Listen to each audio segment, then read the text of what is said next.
이번 시간에는 발표를 잘하기 위한 실용적인 팁에 대해서 알아보겠습니다. 최근 공무원을 대상으로 업무 수행 시 가장 어려운 점이 어떤 점인가 조사한 결과 발표와 긴장, 그다음에 발표 시 돌발 상황에 대한 대처 방법이 가장 어렵다고 이야기하고 있습니다. 그러면 우리는 왜 타인 앞에서 말을 할 때 불안감을 느끼는 것일까요? 그 이유로 사회적 평가와 평판이 가장 중요하다고 느끼기 때문에 이 불안감을 느끼고 있다고 합니다. 그러면 이러한 불안과 긴장을 다스리기 위한 핵심적인 팁은 무엇일까요? 기본적인 마인드로서 첫째, 나는 잘할 수 있다. 나를 사랑하는 거.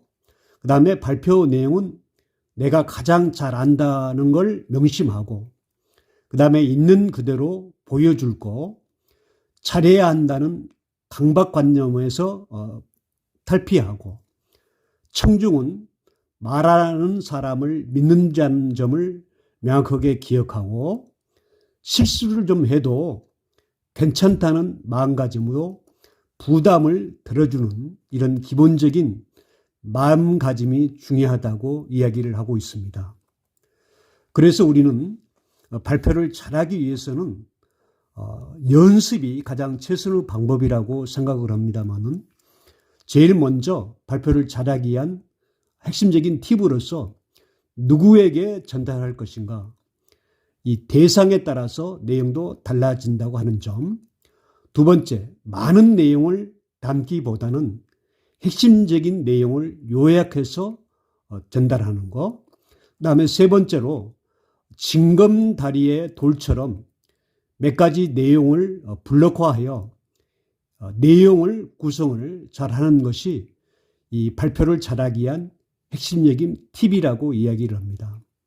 따라서 이러한 어떤 핵심적인 주제, 대상, 내용을 기반으로 해서 꾸준히 연습을 해야 되는데, 그 연습할 때 우리가 좀 활용할 체크리스트에 대해서 많은 도움이 되지 않을까 해서 제시를 하고자 합니다. 제일 먼저 음성 언어인데요. 안정되고 떨림 없는 소리를 내고 있는가, 발성. 그 다음에 정확하고 명확하게 발음하고 있습니까, 발음. 상황에 맞게 높낮이를 조절하고 있습니까, 크기. 그 다음 상황에 따라 말의 완급 조절을 하고 있습니까, 속도. 다음 문장과 문단 사이를 적절히 쉬며 말하고 있습니까, 포즈. 이렇게 음성 언어 부분에 대해서 체크를 해봐야 되고요. 다음은 콘텐츠인데요. 발표 초반이나 주의 환경을 위해 유연성을 발휘했습니까, 도입 부분의 주의 환기. 다음 주제 문장이 각인되고 있습니까, 내용에서 주제 문장. 메시지를 옮겨 적을 수 있도록 명료하게 표현합니까, 주장. 발언의 근거, 예시, 통계, 증언이 명확합니까, 근거, 내용에 대해서 체크해 봐야 되고요. 다음으로 청중의 수준에 맞는 용어를 적절하게 선택하고 있는가, 용어. 다음에 청중 중심의 경어를 사용하고 있는가, 경어. 다음 화제 전환이나 내용 이정표, 중간 예고, 중간 요약이 적절하는지 연결 표현. 다음 종결 의미를 자주 사용하여 문장이 충분히 간결하는지 간결화. 다음 표현하는 내용이 적절히 구조되어 있는지 구조화. 다음 빠르지도 않고 느리지도 않게 시간을 잘 지키는지 진행 속도. 이렇게 표현 부분에 대해서 우리가 체크를 해봐야 되고요.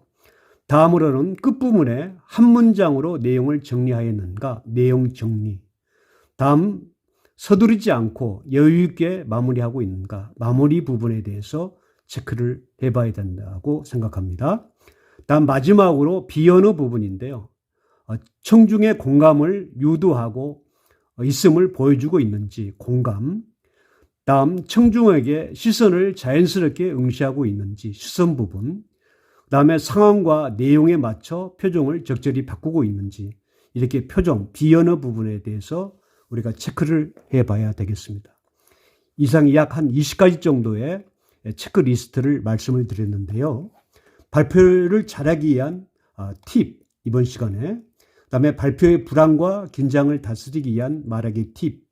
그다음에 우리는 왜 발표를 할 때 불안감을 느끼는지.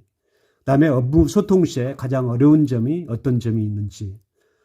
우리가 업무 수행 시 발표를 잘하기 위한 핵심적인 실천 팁에 대해서 알아봤습니다. 업무 수행 시에 많은 도움이 되었으면 합니다. 감사합니다.